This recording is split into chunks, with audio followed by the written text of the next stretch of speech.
Aku mencintaimu, Iteng. Tapi apa yang akan kau lakukan terhadap laki-laki yang tak bisa ngaco? Aku akan mengawininya. Iteng.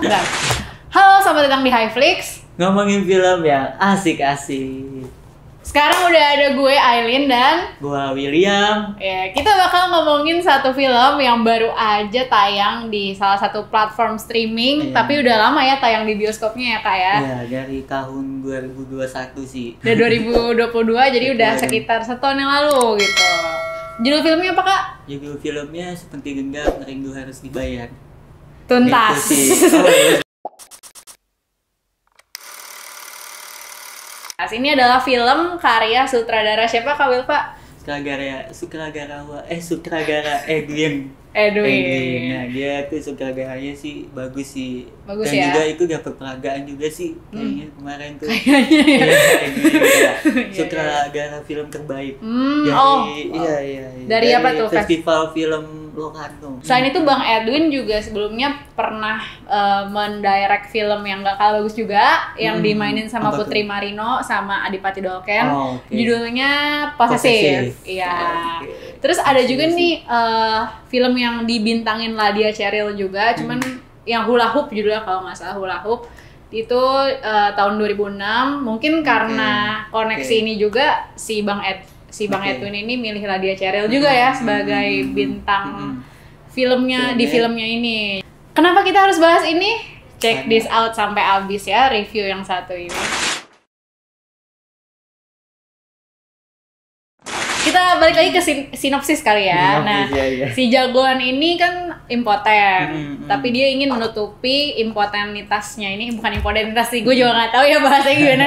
Impotennya ini dengan cara tonjok-tonjokan, berantem dan lain-lain. Ya mungkin itu dia sebagai pelariannya dia buat nutupin semua itu yang kekurangannya Iya, dia. benar. Itu Nah, sih. sampai akhirnya dia ketemu sama satu cewek yang pertemuannya juga agak unik dan mendebarkan ya. Nah. Tapi kan biasa mendebarkan tuh kayak cinta pada pandangan pertama, tapi ini Nah, cinta pada tonjokan pertama gitu. Nah. Iya. Dia tahu-tahu ketemu langsung Iya, tonjok-tonjokan. Iya. Tapi koreografi Tonjok-tonjokan. tonjok-tonjokannya nanti kita omongin deh. Pokoknya keren gitu.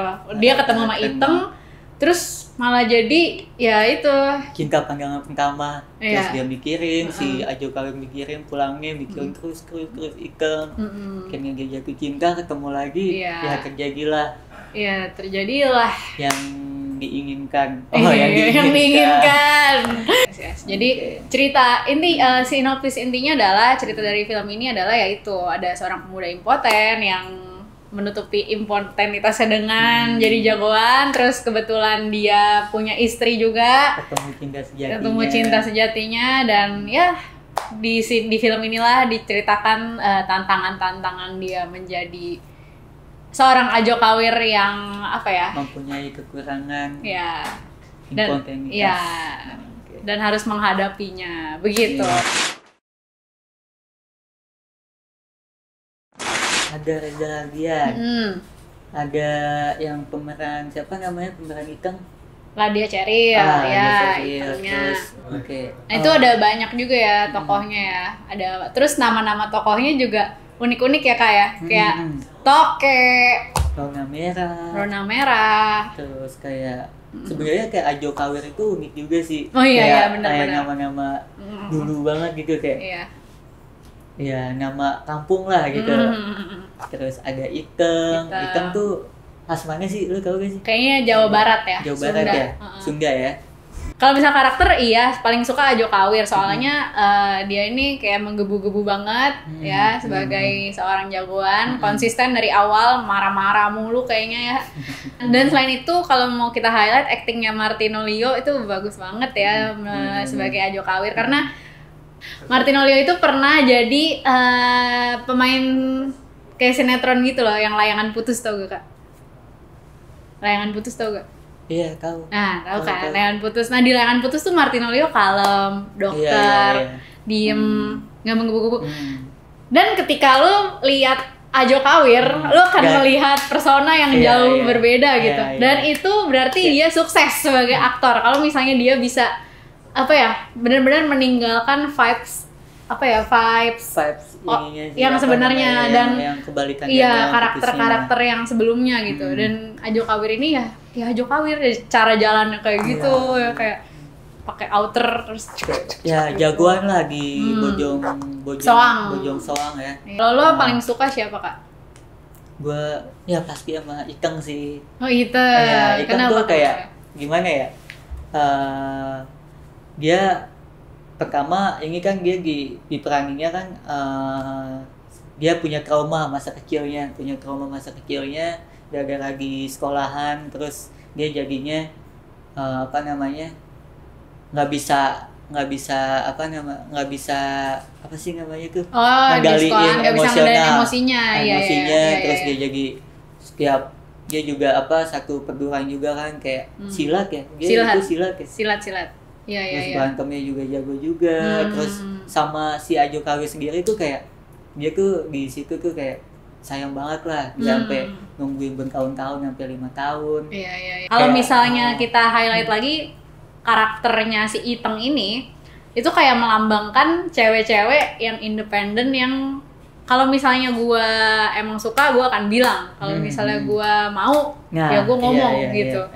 Kayak mendobrak apa ya, batas gitu loh, mendobrak batas dari ya norma-norma yang berlaku di zaman dulu mungkin ya, kalau cowok harus duluan apa segala, sampai sekarang mungkin masih berlaku gitu norma-norma yang tidak tertulis itu. Kayak gue kan apa ya, simpelnya kayak gue kan cewek, gue nggak mau lah duluan. Tapi kalau si Iteng ini ya aktif banget kan Kak, kirimin lagu lewat radio kayak yang tadi. Juga actingnya juga bagus juga sih di Gia Serial kan, sebelumnya main AAGC lah.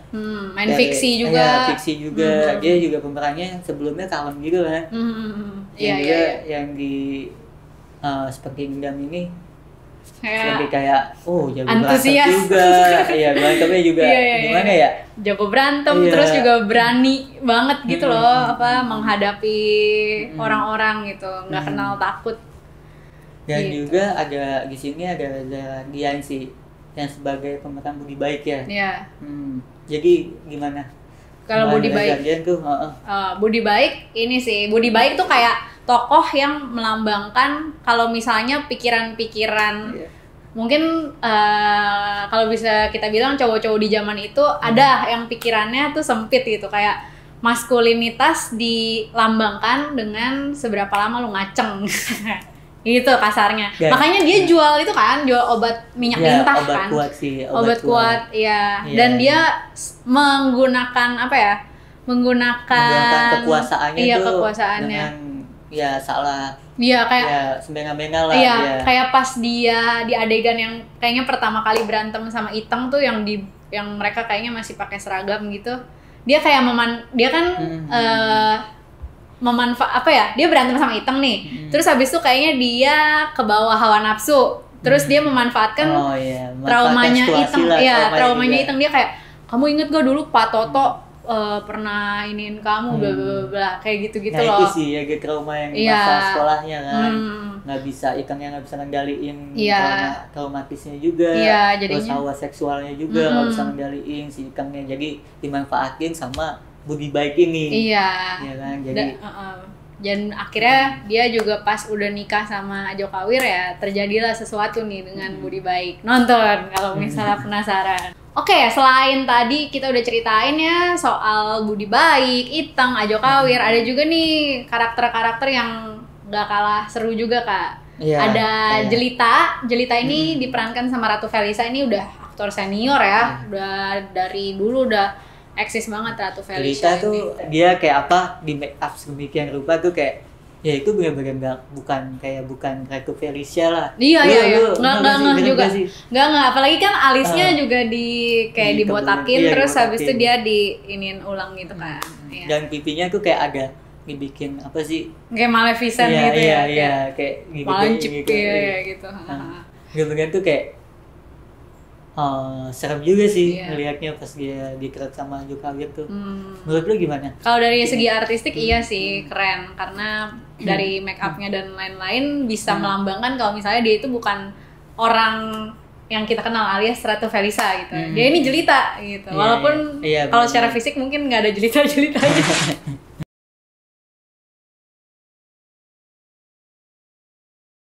cerita kan emang nih seperti dendam dibikinnya nggak main-main ya, benar-benar dibikinnya dengan sangat niat dan seru juga jadinya jatuhnya. Kalau misalnya best scene buat Kak William apa nih? Dia di radio tuh. Nah, radio kayak kamu kemana saja? Iya. Saya sudah menitipkan lagu, tapi 13 kali kamu balas-balas. Pas dia nyamperin ke rumah Ajo Kawir ya. Iya. Pas dia hujan-hujangan tuh. Bener. Pas kan sebelumnya emang ditanya Ajo Kawir kan kayak, kamu kenapa nggak nyamperin si Itang yang sahabatnya nanya? Iya, si Toke ya. Aku juga punya nyali gitu kayak. Aku pengen melupakan saja. Terus tiba-tiba Itang datang. Iya. Datang langsung ke hujan-hujangan. Kamu kenapa kamu kemana saja? Gitu kan? Pokoknya dia bilang lah gitu. Terus dia nyamper, dia Ajo Kawir nyamperin kan kayak itu sih biasanya gue pas hujan-hujanan. Terus Ajo Kawir ngomong tuh, dia ngakuin kelemahan dia. Aku ini tidak bisa ngaceng gitu. Jadi dia bisa ngaceng gitu. Frontal banget sih, tapi si Ladia Cerila sebenarnya Itengnya tetap kayak pas ditanya, kamu mau ngapain sama lelaki yang gak bisa ngaceng? Mengawininya. Aduh. Gila. Gue ada 2 besin. Pertama pas Ajo Kawir sama Iteng berantem pertama kali. Menurut gue itu besin banget karena Iteng jago banget. Tiba-tiba dia masuk ke truk, terus tiba-tiba dia balik lagi, terus dia naik ke pundaknya Ajo Kawir. Kayak somehow tuh pas pertama kali lihat gue udah feeling sih, aduh ini orang 2 pasti emang jatuh cinta nih. Soalnya tuh gue lihatnya romantis gitu. Berantemnya nggak bikin deg-degan tapi bikin pas sama Ajo Kawir sama Iteng juga. Jadi ceritanya Iteng tuh lagi kayak buka-buka jendela, terus kayak tiba-tiba pas dia buka buka jendela yang banyak itu, tau kan? Yang bentuknya kayak jajar genjang, terus yang mesti diginiin kalau dibuka. Iya. Di rumahnya pas dia. Pas dia buka si Ajo Kawir datang dari belakang, dari refleksi dari jendelanya gitu. Terus kayak ya itu kan akhirnya mereka ketemu ya setelah beberapa tahun nggak ketemu gitu. Nah menurut gue itu best scene sih. Itu pas Ajo Kawir. Dan nyamperin Itang lagi setelah beberapa tahun, 5 tahun lah 5 gitu tahun. kan. Kayak mungkin simple aja sih, itu sederhana banget tapi menurut gue kayak anjir akhirnya ketemu lagi coy. Kayak bayangin deh jadi Ajo Kawir kayak aduh gak ketemu sama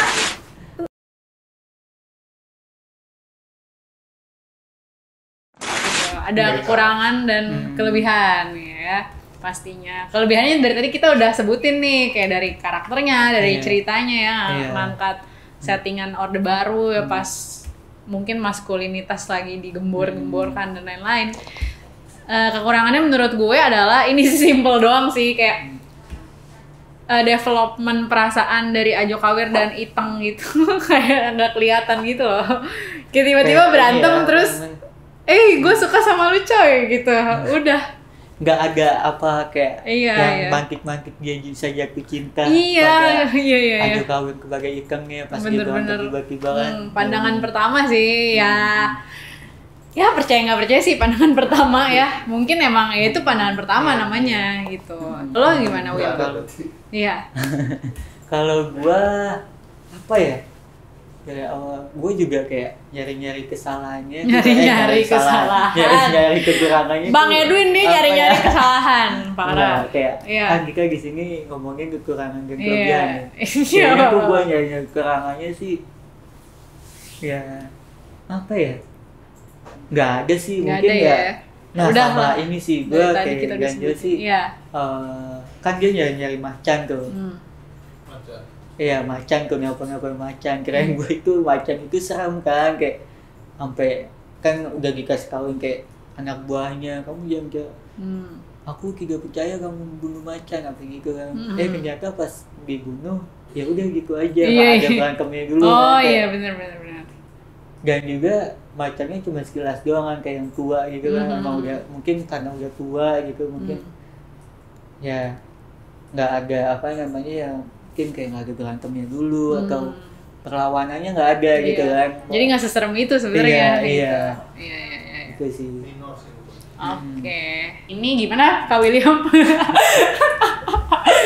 Nah, ya. pastinya tuh dari segi cerita, dari segi alur cerita, karakter, dan juga kita juga nggak bisa lupain gambar sinematografinya ini. Iya, benar banget. Dan dia sinematografi ini tuh pengen mendalami dari settingannya settingan 80-an lah.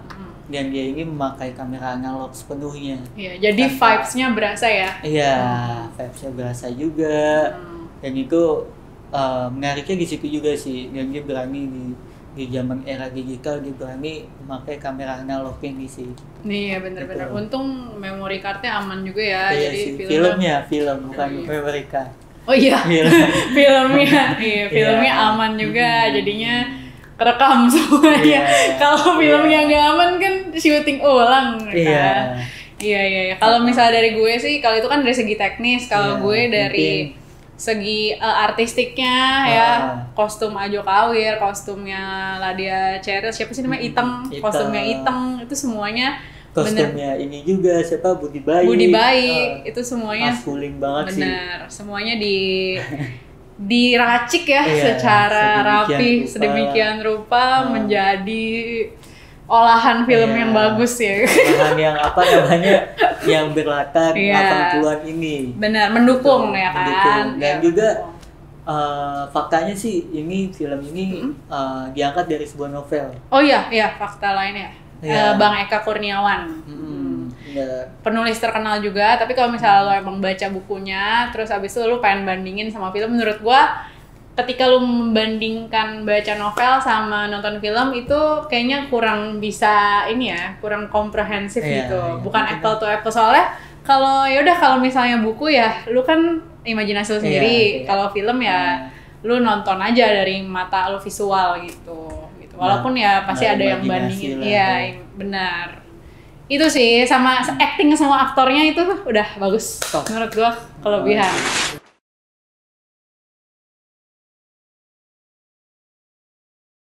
Potret 80-annya benar-benar digambarkan lewat film tersebut. Kita jadi yang nggak lahir tahun 80-an ikut tahu, dulu ya 80-an kayak gini, ada gerhana gitu. Ikut-ikut di bawah-bawah juga gitu. Oh, jadi ada ini kutukan. Itu duit zaman dulu juga dikasih lihat gitu. Oh, jadi ada merek juga yang bisa nyembuhin impoten ya gitu. Dia ceritanya mengangkat nilai-nilainya lah. Iya. Dari maskulinitas toksik. Iya. Terus dari seksualitas yang diangkat. Dan juga penyalahgunaan kekuasaan. Dan itu dia cerita itu mengangkat sensitivitas lah dari segi-segi itu semua. Dan itu dibuat secara menarik. Iya.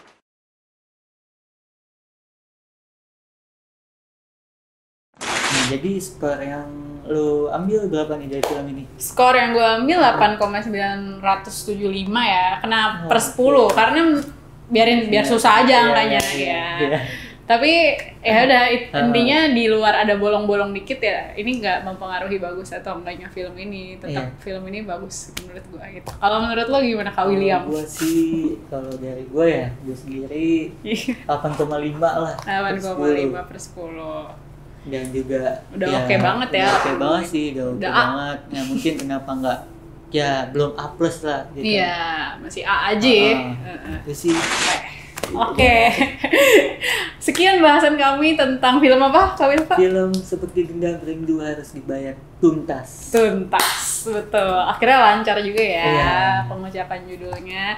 Semoga bisa memberikan lo insight tipis kalau misalnya lo emang pengen nonton. Kalau misalnya betul. Kalau misalnya lo punya pendapat lain soal film ini, boleh banget di komen di bawah. Kalau lo suka sama review kita, boleh di-share, di-like, dan jangan lupa subscribe biar lo nggak ketinggalan dari konten-konten HSS selanjutnya yang menarik. Oke, dadah.